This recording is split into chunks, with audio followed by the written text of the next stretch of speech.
Most people don't need a brand new financial strategy in 2026. They just need to focus on the right things in the right order.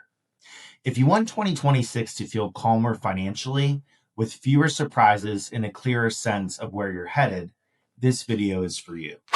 Hi everyone, Mike Pappis here, certified financial planner professional and head of support at Boldin. Today, I'm walking you through a 2026 financial checklist.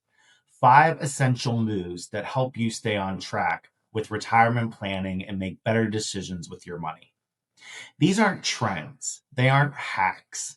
They're the areas that matter most and the ones people usually wish they'd focused on earlier. If you're thinking about your retirement planning in 2026, or you just want to feel more confident about your financial future, you're in the right place. Let's get started. The first move is about direction. Before you look at accounts, assumptions, or projections, you need to be clear on what you're actually working toward. Move 1 is establishing your financial goals for 2026 and beyond. Every strong financial plan starts with clarity. Ask yourself one simple question. What do you want your money to do for you in 2026? Do you want to save more, pay down debt, work less, retire at the end of the year, move to a different state, feel less anxious about your money? And just as important, what do you want more of this year? More time, more flexibility, more experiences? Goals give your money direction. Without them, you're just reacting instead of planning, and that usually leads to frustration later. A helpful way to frame this is simple. At the end of 2026, what would make you say, financially, that was a good year? That answer becomes the anchor for everything else in your plan. Once your goals are clear, the next step is making sure your plan reflects reality. The second move is updating your financial plan for 2026, because many things tend to change from year to year. A financial plan is only as good as the numbers inside it. If your investment account balances, income, spending, or assumptions haven't been updated recently, your plan may already be out of date, even if nothing feels dramatically different. Heading into 2026, take time to review account balances after 2025 market performance, spending patterns, income changes, inflation and rate of return assumptions, any new planned expenses, life changes like job transitions, caregiving, or major purchases.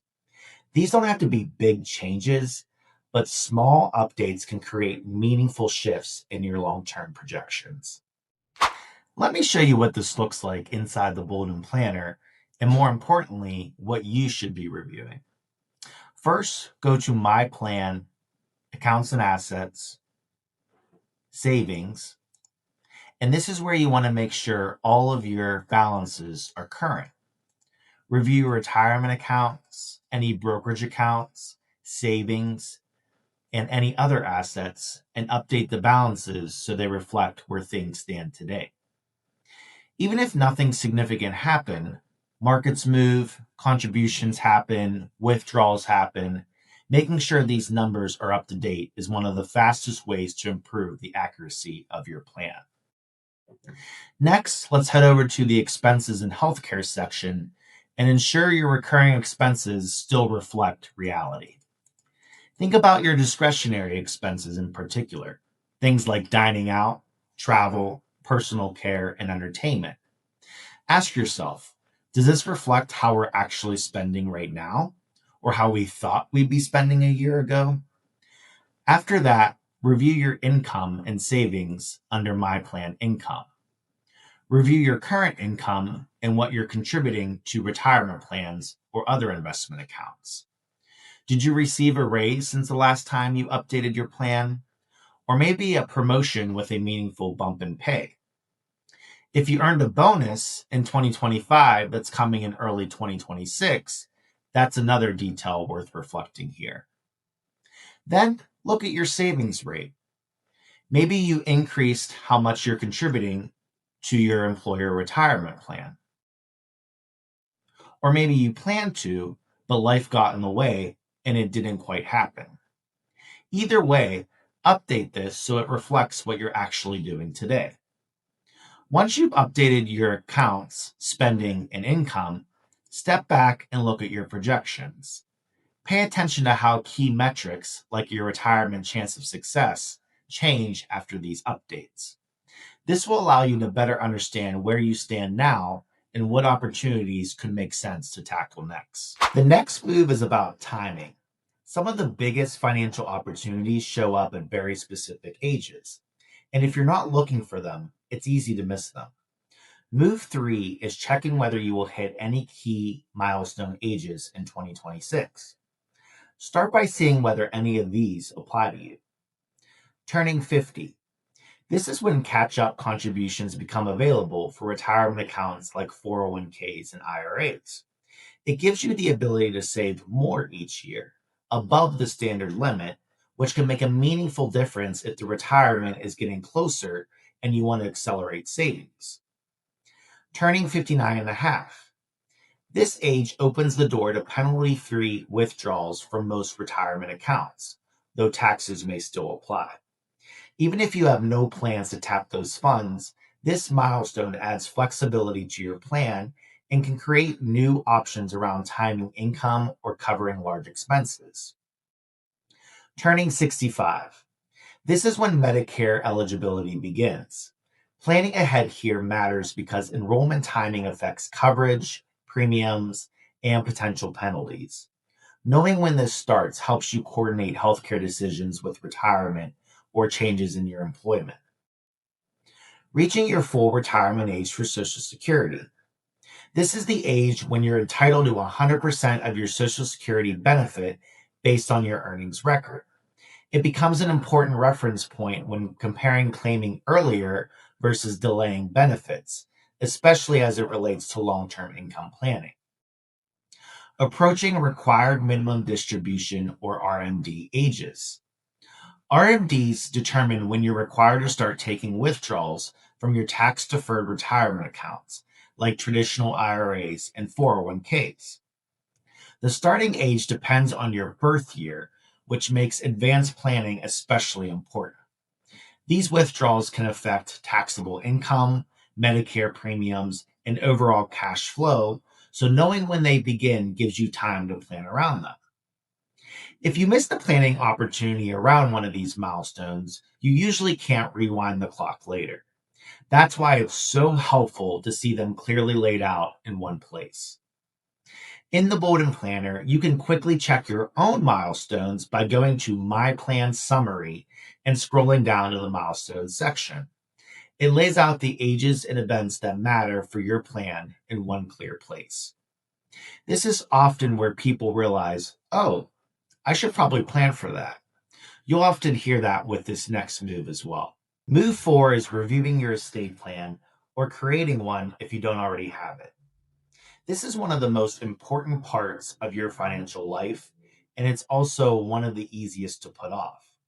First, ask yourself a simple question. Do you actually have an estate plan in place? If not, 2026 is a great year to change that. And if you already have one, it may be time for a review.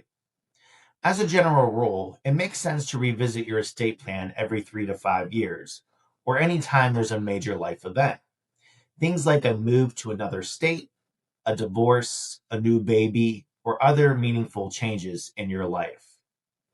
At a minimum, you'll want to account for any family or life changes, review or update your will or any trusts, check powers of attorney and healthcare directives, confirm your beneficiary designations, which override your will, create a letter of instruction, which is essentially a practical guide for the people you leave behind and can include things like where important documents are stored and how to access key accounts. Estate planning isn't about wealth. It's about clarity, protection, and making things easier for the people you care about. And now for the step that ties everything together. Most financial plans don't fall apart because they're poorly designed. They fall apart because they aren't maintained. The next step is all about consistency. Move 5 is committing to one financial habit you can realistically stick with throughout the year. Progress usually comes from doing small things regularly, not from making big changes all at once. So instead of trying to overhaul your entire financial life in January, choose one habit that feels manageable.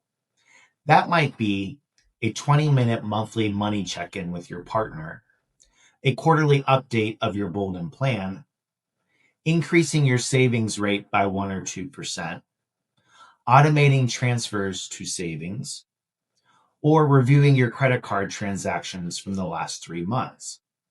Just one. This habit isn't about setting direction, it's about staying connected to your plan as life changes.